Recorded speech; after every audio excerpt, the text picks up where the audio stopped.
Ash Ridge Trading Post squatted low against the Colorado sky, a weathered collection of timber and determination where the mountains met the plains.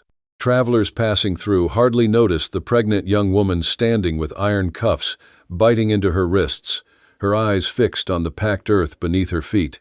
8 months along, her belly strained against a threadbare dress, while her haggard mother clutched a near-empty whiskey flask, surveying the small crowd with calculating eyes. 8 months along but healthy, the mother announced, her voice carrying across the trading post yard. 3 gold coins takes her. Whispers rippled through the gathering. Frontier folk had seen desperate trades before: horses for medicine, land for passage, but a daughter and unborn grandchild bartered like cattle brought even hardened travelers to uncomfortable silence. From the edge of the crowd, a figure moved forward with the deliberate steps of a man accustomed to crossing difficult terrain. Boone Thatcher stood ahead, taller than most, his weathered face carrying the marks of Colorado winters like a map of hardships endured. His eyes, the pale blue of mountain lakes in January, revealed nothing as he approached. Without speaking, Boone placed 3 gold coins on the rough-hewn table between them. Then, reaching into his coat, he added an old Colt pistol, worn smooth at the grip, and half a sack of winter oats beside the payment. The mother's eyes widened at the unexpected bounty. The young woman Abigail kept her gaze down as her mother's fingers scrambled over the coins, counting twice before shoving her daughter forward with a bony hand. The winter of 2073 had been merciless, even by Colorado standards.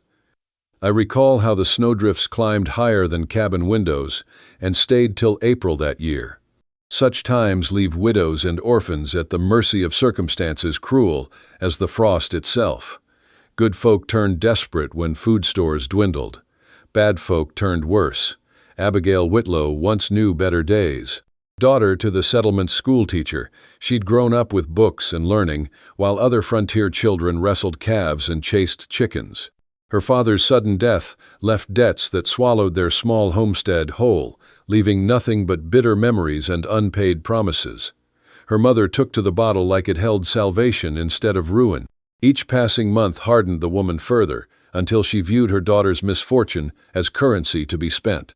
The man who'd planted his seed in Abigail's belly had vanished back east, leaving her to face frontier justice alone, a woman fallen from grace, traded now like livestock to the highest bidder.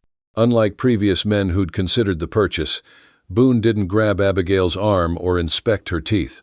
He simply turned toward his horse tethered at the post's edge and walked ahead, his shadow stretching long across the packed earth. His steps measured and unhurried, as if giving her time to follow of her own accord.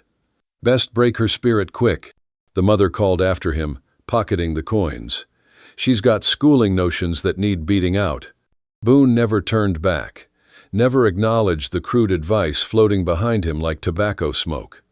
Abigail followed with small, determined steps, one hand resting protectively over the swell of her belly. Her chin lifted slightly, a gesture almost imperceptible to those watching but clear as sunrise to anyone who understood the language of pride. She would follow this stranger, but she would not be dragged. At the horse, Boone paused, shrugging off his worn leather coat. The spring air carried mountain chill sharp enough to cut through calico, and he held the garment toward her without meeting her eyes. The gesture contained neither demand nor expectation, merely an offer against the biting wind. Abigail hesitated, studying the coat. Her fingers traced a careful patch on its sleeve, stitches neat and even, revealing a patience uncommon in frontier men. She slipped it around her shoulders, the warmth of his body still lingering in the wool. For 2 silent miles they traveled, Boone walking ahead leading the horse, while Abigail rode side saddle, her belly making any other position impossible. She studied his straight back, the set of his shoulders beneath a faded cotton shirt. Every rise and fall of the land revealed another piece of his property: fences mended with care, fields cleared of stones, a creek redirected to water the southern pasture. What kind of prison had she purchased with her mother's betrayal? What price would this silent man eventually demand? Abigail committed each landmark to memory, mapping escape routes should they become necessary. When the cabin appeared through a stand of pines, its stone chimney breathing thin smoke against the afternoon sky, Boone finally spoke. He led her inside, past a tidy kitchen and main room, up narrow stairs to a small attic space. Clean swept floors, a narrow bed with fresh straw ticking, a small window overlooking the western ridge.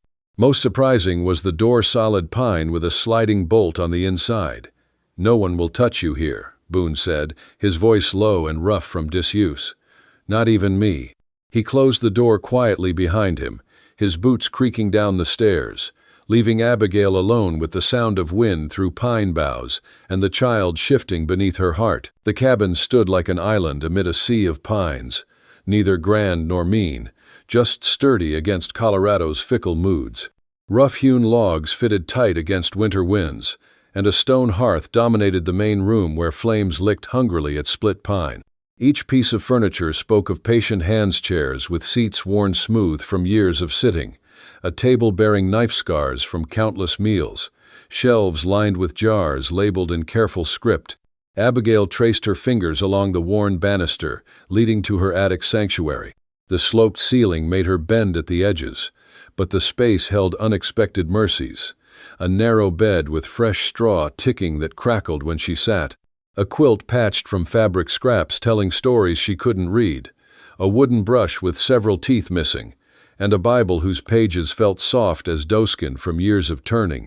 Each morning she woke to find a plate outside her door, sometimes cornbread still warm from the oven, other times eggs cooked firm the way she preferred, after noticing she'd pushed runny yolks aside. Never once did Boone's boots creak up those stairs after showing her the room. Never once did he call her down or make demands of the sort she'd steeled herself to refuse. Nights found her clutching the small knife sewn into her boot lining, sleeping light as snowfall, ears pricked for the creak of stairs. No price came cheap on the frontier. Whatever shelter cost, sooner or later the bill would come due. 1 week into this strange arrangement, while Boone mended fences on the North 40, Abigail ventured downstairs. Her curiosity, long buried beneath fear, poked its head up like the first spring crocus. A door stood half open to what must be his workshop, and inside she found his secret, a wooden cradle, half-built, the tools laid out with careful precision beside it. Her hands moved without permission from her mind, completing the chores that needed doing. Water hauled from the well to fill the kitchen barrel. Floors swept clean of winter's tracked-in dirt. Beans soaked and set to simmer with salt, pork, and molasses. When finished, she placed a plate of food on the table and retreated upstairs, pulling the bolt secure behind her. Come morning, she found wildflowers outside her door beside the usual breakfast plate, their stems wrapped in damp cloth to keep them fresh. Purple lupine and Indian paintbrush gathered from some hidden meadow. No note accompanied them, just as no words had passed between them since arriving. During meals, Boone positioned himself at the table's edge, his broad back partially turned so she could eat without feeling the weight of watching eyes. She noticed how he waited until she'd taken her first bite before lifting his own spoon. Small kindnesses from a man whose silence ran deeper than the well outside. Days passed in this fashion, creating conversation through action rather than words. Water drawn before she could reach for the bucket, wood stacked by the stove when she wasn't looking, food prepared and dishes washed. The cabin spoke in the language of small exchanges, offerings laid like bridges across the space between them. Spring rain came fierce one afternoon, drumming against the roof like impatient fingers. Abigail found Boone seated beneath the overhang, working leather through a saddle seam with methodical precision. Rain soaked his shoulders dark, but he seemed not to notice. "She always said this place needed fixing," he spoke softly, addressing no one. Abigail froze, uncertain whether to retreat or acknowledge words not meant for her ears. When he turned, his eyes held no surprise at finding her there. "My wife," he explained, words falling like stones into still water. "4 babies, none lived." The simple declaration hung in the damp air between them. No elaboration, no self-pity, just stark frontier accounting of what had been lost. Abigail moved forward and settled beside him on the rough bench. Rain dripped from the eaves in silver threads as she reached for the saddle, taking the stitching from his hands. Her fingers remembered the motions from years before.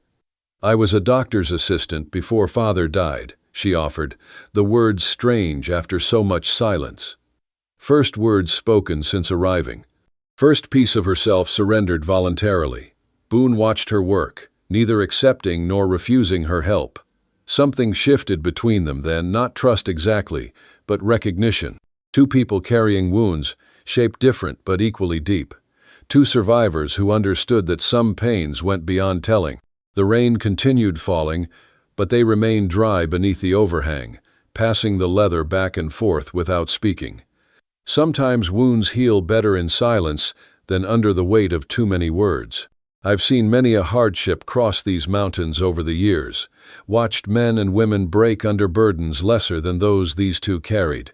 But there's something about shared silence that can speak louder than any words ever penned. The quietness between them that afternoon had weight and substance, like the first bridge piling sunk into a river that might someday support crossing. Each morning after that rain-soaked day, I noticed Abigail reaching for her hidden knife less quickly.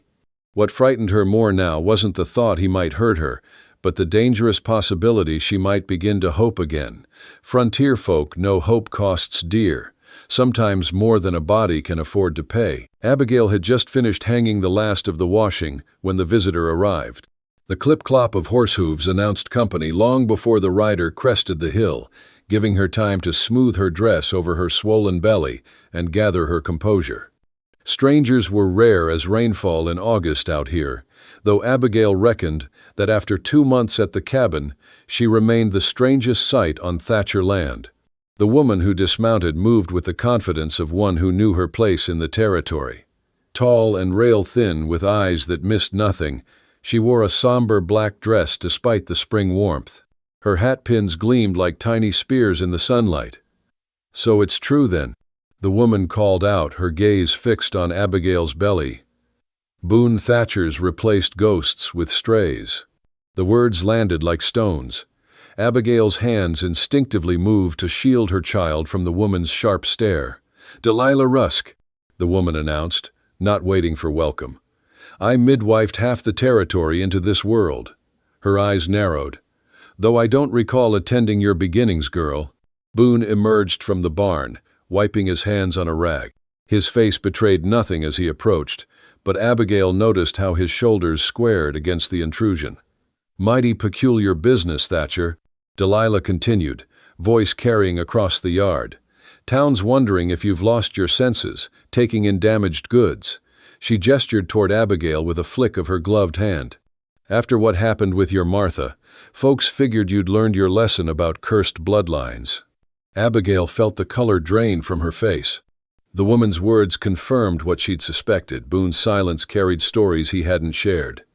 "Figured you'd want proper help when her time comes," Delilah continued. "Not that I hold much hope for a child born of sin surviving these mountains. Some things are best returned to the earth quick, spares the suffering." Boone walked to the henhouse without a word, returning moments later with a basket of brown eggs. He placed them in Delilah's hands, then turned and took Abigail gently by the elbow, guiding her toward the cabin door. "I asked a question, Thatcher," Delilah called after them. Boone paused at the threshold, his voice low but carrying across the yard. "Reckon you've overstayed your welcome, Ms. Rusk." The door closed firmly behind them. Inside, Abigail trembled, not from fear but from the realization that Boone had offered no defense, no explanation for her presence. His silence felt like confirmation of Delilah's judgment. Without a word, she climbed the stairs to her attic room, leaving the food he'd prepared untouched on the table. "I've seen what grief turns folks into out here in the territories. Some turn to whiskey, some to God, and some, like Delilah Rusk, to a particular brand of cruelty that wears righteousness like Sunday clothes. 15 years back, she lost her only babe to fever. The child went quick, but Delilah's bitterness festered slow, turning a capable midwife into something venomous. She still brought babies into the world, But now she whispered of bloodlines and curses, ensuring difficult births for women whose happiness she couldn't abide. The spring that had started with gentle promise turned treacherous overnight. Rain fell in sheets for days, the kind that frontier folk call widowmakers, for the way they wash out roads and strand travelers far from help. The creek that bordered Thatcherland swelled beyond its banks, churning brown and angry as it tore at the bridge that connected the homestead to town. Boone worked from dawn to dusk, reinforcing the banks with stones and timber, coming back each evening mud-soaked and hollow-eyed. Food stores began to dwindle as the weather kept them from town. Abigail stretched what remained, making thin stews that filled the belly but didn't satisfy. Sleep abandoned her as her time drew near. Nightmares plagued what little rest she managed, dreams of iron cuffs around her wrists, of her mother's calculating eyes, of a baby crying in flames she couldn't reach. She'd wake gasping, hands protective over her belly, listening to the relentless pounding of rain on the roof. On the 5th day of storms, restlessness drove Abigail to explore beyond the barn despite the weather. The rain had slackened to a drizzle, and her swollen ankles ached for movement. Behind the barn, partially hidden by tall grass, she discovered what at first looked like fence posts. Drawing closer, her breath caught. 4 small wooden markers stood in a neat row, each bearing only a number: 1, 2, 3, 4. No names, no dates, just numbers in the lonely soil. The smallest marker, no taller than her hand, bore the number 4, fresh carved, unlike the weathered state of the others. Later that afternoon, she spotted Boone through the kitchen window. He knelt before the smallest marker, his broad shoulders curved inward against the rain. Acting on instinct rather than thought, Abigail gathered her shawl and ventured out, a wild columbine clutched in her hand. She'd found it sheltered against the house foundation, somehow surviving the deluge. She placed the purple bloom against the small wooden cross, her fingers brushing his as she withdrew. "Maybe this spring," she said softly, "you could plant again." That evening, as thunder rolled distant across the mountains, Boone spoke more words at once than she'd heard from him since arriving. Martha wanted children something fierce, he said, eyes fixed on the flames dancing in the hearth. First babe came too soon. Second lingered 3 days before passing. Third never drew breath at all. His calloused fingers worked at a piece of kindling, turning it over and over. The fourth took Martha with it. Abigail watched his profile, understanding dawning. The markers. He nodded once. Couldn't bear putting their names to wood, like carving my heart out 4 times over. The confession hung between them like smoke. Abigail found herself speaking, words she'd held tight since the trading post. "My father was the doctor in Springfield," she said. "When fever took him, his debts took everything else. My mother found solace in bottles. I found work assisting Dr. Clement." Her hand moved to her belly. "His brother was passing through, a man of position with a gold watch and promises. When I told him about the child, he informed me his wife in Boston would be most interested to hear of it." She met Boone's gaze directly. "Next I knew, Mother had me in chains at Ash Ridge." Boone nodded, as if her words confirmed something he'd long suspected. "This child will know better days," he said after a time. Not with passion or romance, but with the same steady resolve she'd seen him apply to mending fences against the flood. The morning brought an unexpected visitor. Sarah, the preacher's wife, arrived with a covered basket and a determined expression. Abigail watched warily from the window as Boone helped the woman from her wagon. Unlike Delilah, Sarah entered the cabin with warmth, treating Abigail not as curiosity but as neighbor.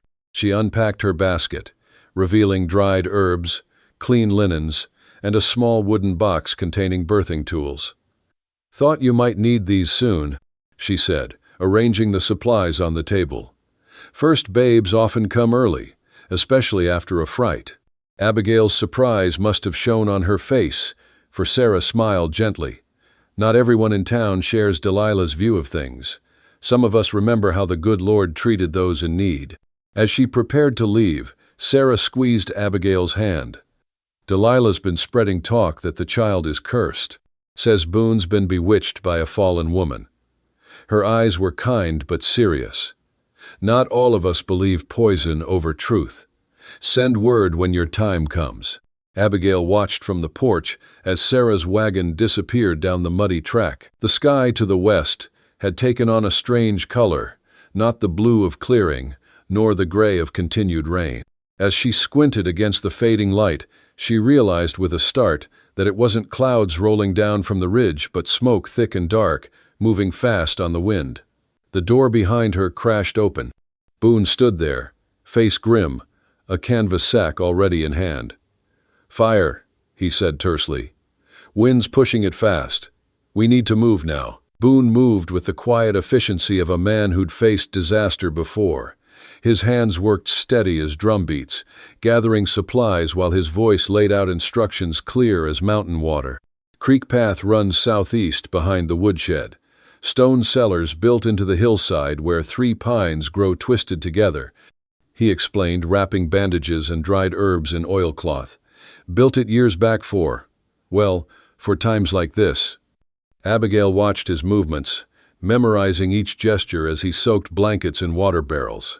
The old stone birthing cellar, he told her, stood 2 miles distant, a place he'd maintained out of habit long after hope had dried up like creek beds in August. "It's stocked with supplies. Been keeping it that way all these years," he admitted, not meeting her eyes. "Some habits a man can't break, even when reason says to." She nodded, understanding how grief could carve routine from emptiness. Her fingers worked swiftly, packing what little belonged to her: the doctor's pouch, her father's worn Bible. The fire's roar grew louder, hungry as a beast, too long unfed. "Time's short," Boone said, gathering the last essentials. He turned toward the door when Abigail's sudden gasp stopped him cold as January frost. Pain seized her like iron bands, constricting, doubling her over against the table edge. One hand clutched her belly as water trickled down her legs, darkening the floorboards beneath her feet. "The baby," she whispered, eyes wide with fear. "It's coming." Boone stood motionless for 3 heartbeats, then moved with purpose born of practice rather than panic. Without hesitation, he wrapped her in the soaked blankets and lifted her with surprising gentleness for hands so calloused. "Hold tight," he murmured against her hair as he carried her through thickening smoke toward the cellar that waited like a promise he'd made to ghosts. They'd traveled half the distance when a figure materialized through the smoke haze, rifle barrel gleaming dull as snake scales in the strange orange light. Delilah stood planted on the narrow path, her spectacles catching fire glow like twin harvest moons. "God's judgment comes for your sign, child," she spat, eyes wild with a madness born where grief meets righteousness. Her finger rested too eager on the trigger. "The Lord sends his cleansing fire to purify what man has corrupted." Boone shifted Abigail's weight, placing himself between the women with the same quiet determination he showed, mending fences or breaking horses. "Move aside or answer to the Almighty yourself," he said, voice low but carrying through the crackle of approaching flames. "Even the good book says judgment ain't yours to deliver." Abigail felt another pain building, stronger than the last, as if the child within recognized the danger and fought against it.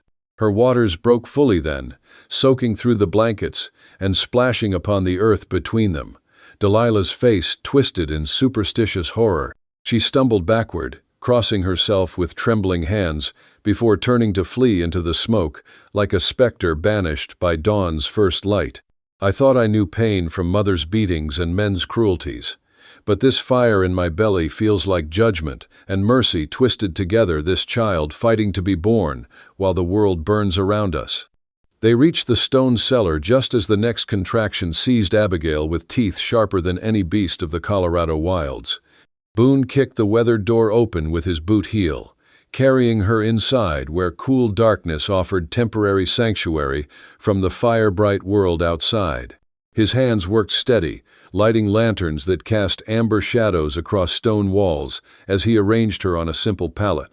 Hours blurred like watercolors in rain as Abigail fought through waves of pain that rose and receded like tides against rocky shores. Throughout it all, Boone held her hand, his presence anchoring her to earth when agony threatened to sweep her out to sea. He spoke little, but his eyes never left her face, as if willing strength from his body to hers. "Can't," Abigail gasped, as exhaustion settled heavy as river stones upon her chest. Her head rolled against the makeshift pillow, silver-streaked hair plastered to her temples. Too tired. Something shifted in Boone's weathered face, then a crack in stone, revealing water beneath. His fingers tightened around hers, his voice finding words hoarded like precious metals. "Fight, Abigail," he urged, emotion roughening his voice like wheels on gravel roads. "This one lives." Those 3 words ignited something in her deeper than fear, stronger than pain. With a final push and scream that echoed against stone walls, the baby arrived a girl, her cry sharp and undeniable in the smoke-filled air. Boone wrapped the tiny, slick form in clean linen, with hands that remembered such work despite years of disuse. He placed the swaddled infant in Abigail's trembling arms, a look of wonder crossing his face swift as cloud shadows on prairie grass. But as Abigail reached to touch his hand in wordless gratitude, Boone suddenly collapsed beside the pallet. His breathing came shallow and ragged, lungs protesting the smoke they'd endured while carrying her to safety. "Stay with me," Abigail pleaded, shifting the newborn to one arm, while her free hand sought his pulse at the throat. "We need you still." The baby's cries seemed to pull him back from whatever darkness reached for him. His eyes flickered open, finding hers in the lantern light. "Guess I'll need my lungs after all," he rasped weakly, his cracked lips forming what might have been the ghost of a smile as the baby's tiny hand wrapped around his calloused finger, holding on with surprising strength, for one so newly arrived in a world intent on testing metal from the first breath. Spring sunlight filtered through thinning smoke as Abigail stepped outside the cabin, May cradled against her chest. The mountainside resembled a battlefield, black scars carved into earth where timber once stood tall. Yet their cabin remained, stone foundation and Boone's Creek diversion, creating an island amid destruction. Nature had taken her tithe but left them standing. "Seems the Lord wasn't ready for more crosses on this land," Boone said, his voice rough from healing lungs. The rescue through fire had burned something from him, leaving words where silence once ruled. Abigail watched him survey the charred remains of the barn. His shoulders carried the same weight, yet something had altered in his stance, a man who'd walked through fire and found reason to emerge. Sarah's wagon appeared on the ridge path before the week turned. She brought milk, cloth for the baby, and news that traveled faster than wildfire. "Delilah confessed," Sarah said, pouring tea at Abigail's table as if they'd been neighbors for years rather than strangers bound by crisis. "Sheriff found her raving after the fire. Said she was cleansing the land of its curses. When they searched her cabin, they found trinkets, baby bonnets, tiny shoes, locks of hair." Boone's cup stopped halfway to his mouth. "Whose?" "Every woman who lost a child these past 5 years." Sarah's voice softened. "Including yours, Boone, a silver rattle with your wife's initials." Abigail reached across the table, her fingers brushing Boone's weathered knuckles. "The sheriff arrested her," Sarah continued. "And there's more. The town council voted yesterday. They're sending lumber and men to help rebuild your barn come Monday. Called it restitution." Abigail looked to Boone, expecting discomfort at such charity. Instead, he nodded once, accepting the gesture as simply as he'd offered his coat months before. Word spread through the settlements like spring meltwater. The tale of Boone Thatcher carrying a birthing woman through wildfire transformed whispers of the bought woman into something resembling respect. Frontiers folk measured worth through survival, and both Abigail and her child had earned their place by that hard calculation. The preacher himself rode out when May turned 1 month old. He dismounted with ceremony, Bible tucked beneath his arm and official papers in hand. "County needs proper records," he explained, seated at their table. "Child's birth, parents' names." He paused, quill hovering over parchment. "I could record the child as May Whitlow, or—" The question hung in the air between them. Abigail looked to Boone, uncertain what claim he wished to make on a child not of his blood. "She'll have my name if you're willing," Boone said, words plain as river stones but carrying similar weight. May Hawkins Thatcher, Abigail decided, honoring her father's name alongside the man who'd carried them through fire. The preacher scratched the names with official flourish, bringing legitimacy with each stroke of his quill. As spring turned the burned land green again, May thrived like the tender shoots pushing through blackened soil. Her cries filled the cabin with life, her tiny fingers grasping at sunlight through windows. When summer brought the settlement's gathering, Abigail carried May with cautious pride, uncertain of her welcome. 3 women approached as she stood beneath an oak tree, away from the main crowd. Each carried children of their own, eyes knowing in ways that needed no explanation. "My husband found me working saloon back in Denver," the first said without preamble. "Folks still whisper, but less each year." "Mine left me with twins and no wedding band," offered another. "Now I run the general store better than any man could." The third simply nodded toward Boone. "Good men are rare as gold but twice as valuable. Hold to yours." They departed as quietly as they'd come, leaving Abigail with the strange warmth of belonging. Later that week, Abigail planted salvia flowers around the small grave markers behind the barn. The red blossoms stood defiant against the remaining ash, their vibrant petals catching evening light. She worked with steady hands, tamping soil around tender roots. Boone's shadow fell across the fresh-turned earth, his approach quiet as always.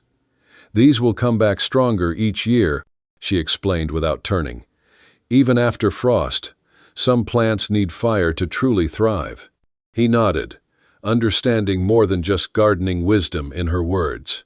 One evening, as summer faded toward autumn, Boone returned from town to find Abigail's few possessions moved from the attic room to the main bedroom.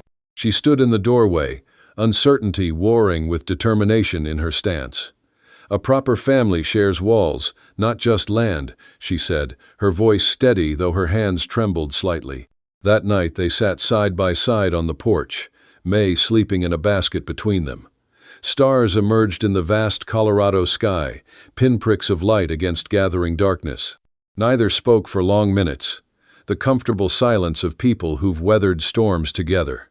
Boone reached across the space between them, taking Abigail's hand. His calloused thumb traced her palm with unexpected gentleness. "Some fires clear the way for new growth," he said, eyes on the distant ridge where green now overtook black. The summer's end celebration brought the entire settlement together for harvest blessing. Amidst the gathering, a stranger's presence drew notice, a city-dressed man with Delilah's sharp eyes and disdainful mouth. "Delilah's brother," folks whispered, "come from Denver with family grievance." Abigail watched him approach the preacher, leaning close with pointed questions. Even across the gathering, his words carried like stones thrown deliberately. "Tell me more about this woman Boone Thatcher acquired," he demanded, the word acquired, cutting like a knife, "and the legitimacy of her child." The seasons had turned full circle since the fire, and with them, Boone Thatcher's homestead had transformed like the Colorado landscape after spring rains. Where once stood a solitary cabin built for ghosts, now sprawled a living home with a new eastern room that caught the morning light. The land no longer just endured but flourished, winter wheat standing proud alongside vegetable rows that promised harvest enough for 3 mouths instead of 1. May Thatcher, for that was her proper name now, had grown steady on her feet, marching across the yard with determination that reminded Abigail of her own stubborn will. The child had claimed a wooden spoon as her constant companion, waving it like some royal scepter while she babbled instructions to chickens and cats alike. Her dark curls and Boone's watchful eyes made a striking combination that caused even strangers to remark on the family resemblance. "She favors you around the brow," folk would say to Boone, who never corrected them but simply nodded, his hand resting protectively on the child's head. Most telling was the fence Boone had built that spring, not just around the homestead proper, but extending to embrace the small grove where 4 numbered markers stood alongside a 5th, newer one bearing a name, Eliza Thatcher. The graves now rested within daily view of the cabin windows, no longer banished to shadow, but brought into the circle of family. The August sun beat down fierce, when Delilah's brother, Jerome Rusk, rode up with papers clutched in one hand, and the county clerk trailing nervously behind. Jerome wore city clothes, despite the heat, his Denver legal practice having prospered on the misfortunes of others. "I've come about the woman," Jerome announced without dismounting. "Records show 3 gold coins paid to Meredith Whitlow at Ash Ridge last spring. That transaction transfers property rights that now belong to my sister's estate." Abigail stood on the porch steps, May balanced on her hip, her spine straight as winter pine. Boone emerged from the barn unhurried, wiping hands on a cloth. Without speaking, he retrieved a leather document case from inside the cabin and handed it to the county clerk. "Marriage certificate, filed last autumn," the clerk confirmed, examining the papers. "And birth record for May Hawkins Thatcher, father listed as Boone Thatcher." He cleared his throat. "These supersede any prior arrangement." Jerome's face darkened. "My sister indicated there was no proper—" "Your sister lied about many things." Sheriff Miller interrupted, appearing from around the barn where he'd been conversing with the ranch hand. "Those papers are filed proper. Mrs. Thatcher stands on her own land." The sheriff's hand rested meaningfully on his holster until Jerome turned his horse and rode away, trailing dust and curses that the wind carried off like empty threats. On May's first birthday, they gathered by the grave markers. The child watched curiously as Boone dug a small hole and Abigail placed a sapling oak in the freshly turned earth. "Family roots run deeper than what we see," Boone explained, guiding May's small hands to pat soil around the trembling leaves. "They hold fast through winters and reach toward light come spring." Abigail placed her hand over her belly, where new life had begun to quicken again. May leaned forward, tiny fingers tracing the tender bark before looking up at Abigail with solemn eyes. "Ma," she declared, the word clear as creek water. That evening, they sat together on the porch, watching purple shadows stretch across land that had once burned black, but now swayed with salvia blooms, blue-purple spires that danced in the evening breeze. "Some things have to burn," Abigail said softly, leaning her head against Boone's shoulder, "so something else can bloom." His hand found hers, calloused thumb tracing the soft inside of her wrist where pulse met promise.